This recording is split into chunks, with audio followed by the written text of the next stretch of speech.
पुमंग क्या होते हैं? पुमंग पुंकेसर से मिलकर बनते हैं। पुमंग पुंकेसर से मिलकर बनते हैं। प्रत्येक पुंकेसर जो फूल के नरजनन अंग हैं। प्रत्येक पुंकेसर जो होते हैं फूल के नरजनन अंग होते हैं।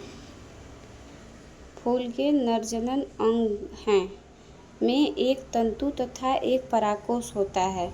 जो फूल के नरजनन अंग होते हैं उसमें एक तंतु और एक परागकोश होता है। प्रत्येक परागकोश प्रायः द्विपालक परागकण होते हैं।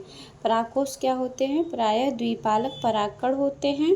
बंध्य पुंकेसर करने में जनन करने में असमर्थ होते हैं। बंध्य पुंकेसर करने में जनन करने में असमर्थ होते हैं और वह स्टेमिनाइड कहलाते हैं। बंध्य पुंकेसर करने में जनन करने में असमर्थ होते हैं और वह स्टेमिनाइड कहलाते हैं। पुंकेसर फूल के अन्य भागों जैसे दल अथवा आपस में ही जुड़े हो सकते हैं। पुंकेसर के जो फूल होते हैं अन्य भाग में जैसे दल अथवा आपस में जुड़े हो सकते हैं। जब पुंकेसर दल से जुड़े होते हैं तो उसे दल लग्न एपिपेटलस कहते हैं।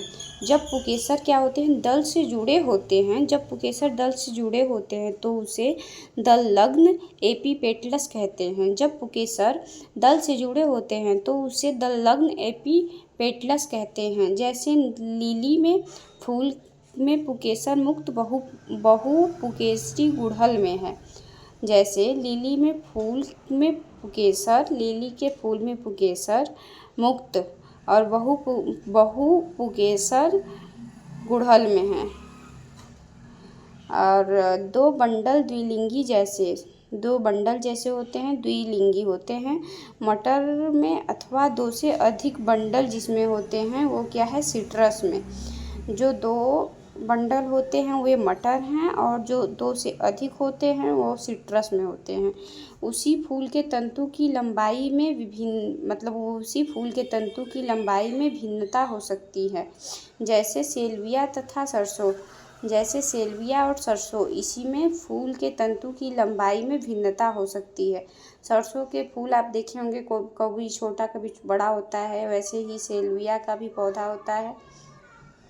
यह है जायांग। चौथा है जायांग। जायांग देख लेते हैं। जायांग फूल के मादा जनन अंग हैं। जायांग क्या है? फूल के मादा जनन अंग हैं। ये एक अथवा अधिक अंडक से मिलकर बनते हैं। जायांग फूल के मादा जनन अंग होते हैं। ये एक अथवा अधिक अंडक से मिलकर बनते हैं। अंडक के 3 भाग होते हैं। अंडक के कितने भाग होते हैं? 3 भाग होते हैं। वर्तिका, वर्तिकाग्र तथा अंडाशय। वर्तिका, वर्तिकाग्र तथा अंडाशय। अंडाशय का आधारी भाग फूला हुआ होता है।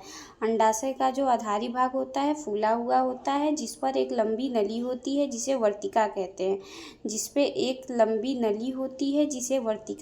हैं। वर्तिका अंडाशय को वर्तिकाग्र से जोड़ती है। वर्तिका क्या करती है? अंडाशय को वर्तिकाग्र से जोड़ती है।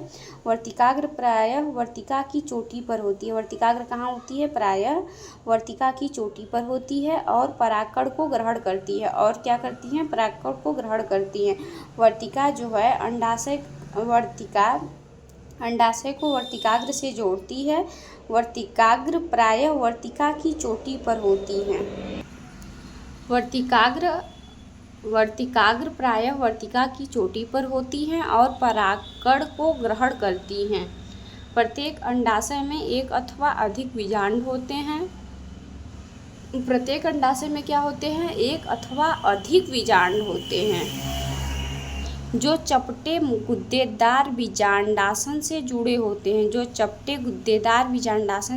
होते हैं। एक से अधिक अंडक होते हैं तब वे पृथक मुक्त हो सकते हैं। जैसे गुलाब और कमल में एक से अधिक अंडक होते हैं। इन्हें वियुक्ता एपोकार्पस कहते हैं। ये जिसे नोट्स बनाना है स्क्रीनशॉट ले सकता है।